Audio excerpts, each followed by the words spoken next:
بسم اللہ الرحمن الرحیم۔ تمام تعریفیں اللہ رب العزت کے لیے اور بے شمار درود و سلام سید المرسلین خاتم النبیین علیہ الصلاۃ والتسلیم کی ذات بابرکات پر۔ محترم مکرم پیر طریقت شاہ سراج الحق کاظمی دامت برکاتہ العالیہ، انتقاد نعت کے حوالے سے بہت معتبر شخصیت ڈاکٹر عزیز احسن صاحب، ممتاز شاعر اور ادیب جناب رونق حیات صاحب اور دیگر تمام مسند نشینان ذی وقار، معزز مہمان گرامی اور قابل احترام حاضرین محفل، السلام علیکم ورحمۃ اللہ وبرکاتہ۔ سب سے پہلے میں دل کی گہرائیوں سے بہت مبارکباد پیش کرتا ہوں جناب محمد ابرار حسین صاحب کو ان کی کتاب تذکرہ اکابر نعت کی اشاعت پر، اور دعا کرتا ہوں کہ اللہ تعالیٰ ان کی توفیقات میں مزید اضافہ فرمائے۔ میری گفتگو کا عنوان ہے تذکرہ نویسی کے تقاضے اور تذکرہ اکابرین نعت۔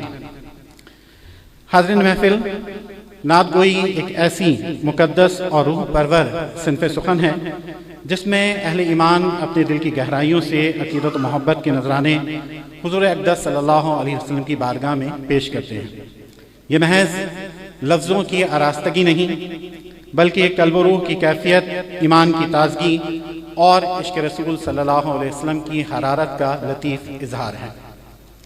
اردو زبان و ادب میں نعتیہ شاعری کے ساتھ ساتھ نعت گو شعراء کے تذکروں نے بھی ایک مستقل روایت کی حیثیت اختیار کر لی ہے جو ہمارے علمی و ادبی سرمایے میں اہم ترین اوراق میں شمار کی جاتی ہے۔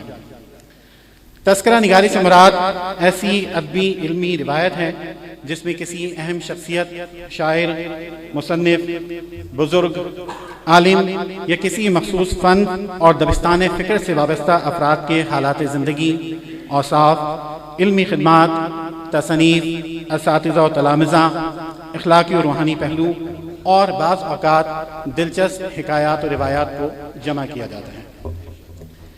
تذکرے محض ادبی تعارف نہیں ہوتے اور نہ ہی یہ کسی کی محض سوانح عمری ہوتے ہیں، بلکہ تاریخی، ادبی، تنقیدی اور معلوماتی عناصر کا مجموعہ ہوتے ہیں۔ قدیم دور میں روایت عربی زبان میں طبقات اور تراجم، فارسی میں تذکرہ اور اردو میں تذکرہ نویسی کے نام سے معروف ہوئی۔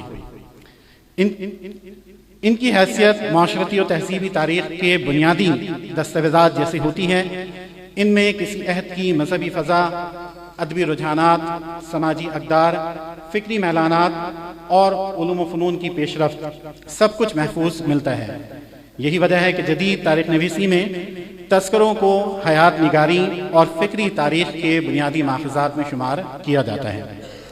تذکرہ نگاری کا بنیادی مقصد اہل علم شخصیات اور کے تعارف اور کارناموں کو محفوظ کرنا، ادبی و فکری رجحانات کی تاریخ مرتب کرنا، کسی عہد کے علمی اور تہذیبی مزاج کو سمجھنا، فن شعر و ادب کی تہذیب و بنیادوں کو مضبوط کرنا اور اگلی نسلوں کے لیے معتبر حوالہ جات مہیا کرنا ہوتے ہیں، جس کے لیے ضروری ہے کہ تذکرہ نگاری حالات زندگی کے جامع خاکے، ادبی اور فکری خدمات کے تجزیے، طرز سخن اور نمونہ کلام اور اسلوب کی مثالوں، اخلاقی، روحانی اور شخصی اوصاف کے بیان پر مشتمل ہو اور اس سے تاریخی واقعات کے معاصر شواہد میسر آتے ہوں۔ جیسا کہ اس سے پہلے عرض کیا گیا کہ تذکرے ادبی و تنقیدی مطالعات میں دستاویزی حیثیت رکھتے ہیں۔ شخصیت شناسی، دبستان شاعری اور فنون کی ارتقائی تاریخ کے لیے ان کا مطالعہ ناگزیر ہے۔ تذکرہ نگار کا کام آسان نہیں ہوتا، اسے کئی طرح کی مشکلات کا سامنا کرنا پڑتا ہے، جس میں مستند اور قابل اعتماد معلومات تک رسائی حاصل کرنا سب سے اہم مرحلہ ہے۔ قدیم شخصیات کے بارے میں روایات منتشر، مبہم یا غیر مستند ہوتی ہیں۔ بعض اہم ماخذات نایاب، ناقابل دسترس یا غیر مطبوع ہوتے ہیں۔ اکثر اوقات خاندان یا متعلقہ شعبے کے افراد حالات زندگی فراہم کرنے میں تعاون نہیں کرتے۔ اس طرح روایتوں میں اختلاف اور تضادات کی کثرت بھی تحقیق کو مشکل بنا دیتی ہے، اور یقیناً ابرار حسین صاحب ان تمام مراحل سے گزرے ہوں گے۔ بعض شخصیات پر مواد بہت کم ہوتا ہے جس سے تذکرہ نگار کے لیے مکمل خاکہ ترتیب دینا مشکل ہوتا ہے۔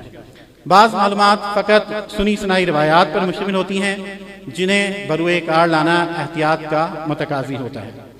اسی طرح کسی شخصیت کے حالات کو اس کے زمانے سے جوڑنا محقق کے لیے ایک مشکل کام ہوتا ہے۔ تاریخ، واقعات اور حوالوں میں زمانی ترتیب یعنی کرونولوجیکل آرڈر کی خرابی اکثر تذکرہ نویسی کو متاثر کرتی ہے۔ کسی شاعر یا ادیب کے معاصرین، اساتذہ اور دبستان کی تعین کے لیے اضافی تحقیق کی ضرورت ہوتی ہے۔ تذکرہ نویسی میں جانبداری اور مبالغہ آرائی سے بچنا بھی اس کی ایک اہم ضرورت ہے۔ تذکرہ نگار اکثر شخصیت کے معتقد، شاگرد یا متعلقہ حلقے سے وابستہ ہوتے ہیں، ایسے میں غیر جانبدار رہنا مشکل ہو جاتا ہے۔ مدح یا مذمت میں مبالغہ تذکرے کی تحقیقی اہمیت کو کم کر دیتی ہے۔ بعض اوقات راوی ذاتی پسند یا ناپسند کے اثرات، اس کی ذاتی پسند یا ناپسند کے اثرات بھی تذکرے میں رونما ہوتے ہیں جنہیں الگ کرنا، جن سے اس کو پاک کرنا تذکرہ نگار کی ضرورت ہوتی ہے۔ اسی طرح کثیر جہتی معلومات کو اختصار اور روانی کے ساتھ لکھنا ایک فنی مہارت چاہتا ہے۔ ایک ہی تذکرے میں مختلف نوعیت کی شخصیات کو یکساں اسلوب میں پیش کرنا بھی ایک مشکل کام ہوتا ہے۔ صرف حالات زندگی لکھ دینا آسان ہے، مگر شخصیت کے اسلوب، شعری خصوصیات، علمی مقام اور فکری خدمات کے تجزیے کے لیے گہرے مطالعے کی ضرورت ہوتی ہے۔ شاعر کے فن، فکر، عروضی محاسن یا ادبی کمزوریوں کا بیان ایک نقاد کی حیثیت چاہتا ہے جو ہر تذکرہ نگار کے لیے ممکن نہیں ہوتا۔ حقیقت یہ ہے کہ ایک جامع تذکرہ مرتب کرنا ایک طویل المدت علمی منصوبہ ہوتا ہے۔ بسا اوقات ایک شخصیت پر مواد جمع کرنے میں مہینوں یا سالوں لگ جاتے ہیں۔ تذکرہ نگاری برصغیر کی ادبی روایت میں محض ادبی خاکہ نگاری نہیں ہے، بلکہ تہذیبی شعور، ادبی تاریخ اور فکری ورثے کی حفاظت کا مؤثر ترین ذریعہ رہی ہے۔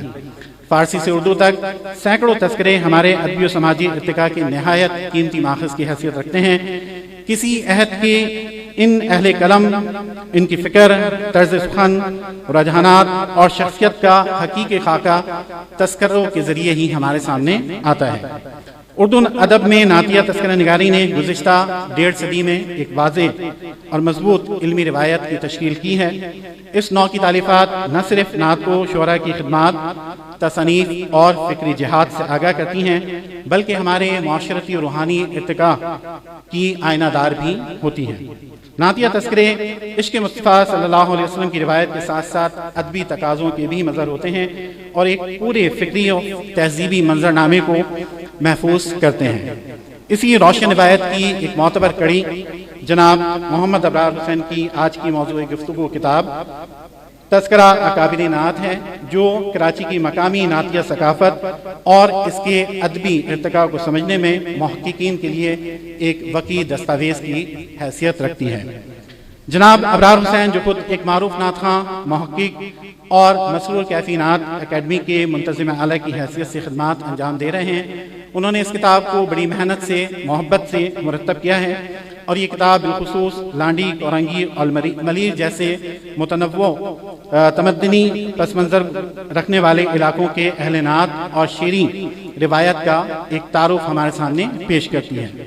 ابرار صاحب نے بڑی دقت نظر سے 41 ممتاز نعت و شعراء، ثنا خواں اور نعت سے وابستہ شخصیات کے حالات، خدمات اور فکری جہاد کو جمع کر دیا ہے۔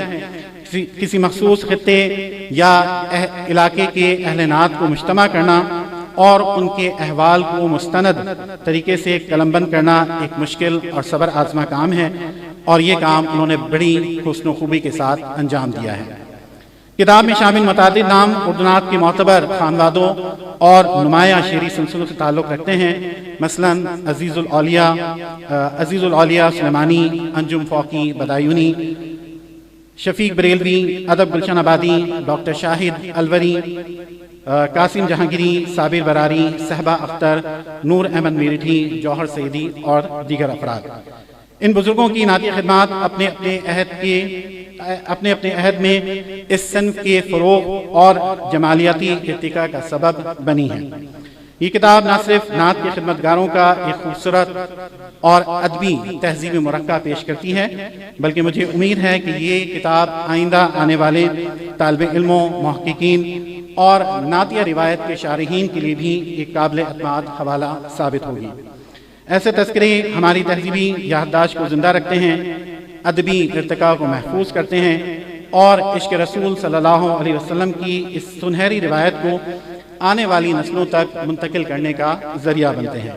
یہ کتاب اپنے موضوع، ترتیب اور افادیت کے اعتبار سے اردو نعتیہ تذکرہ نگاری میں ایک اہم اضافہ ہے، جس پر میں بصمیم قلب بار دیگر محترم ابرار حسین صاحب کو اور ان کے تمام معاونین، مسرور کیفی نعت اکیڈمی، نعت نیوز پبلیکیشنز کو مبارکباد پیش کرتا ہوں اور دعا کرتا ہوں کہ ان کی یہ کاوش بارگاہ الہی میں اور بارگاہ رسالت مآب علیہ الصلاۃ و تسلیم میں قبولیت کا درجہ حاصل کریں۔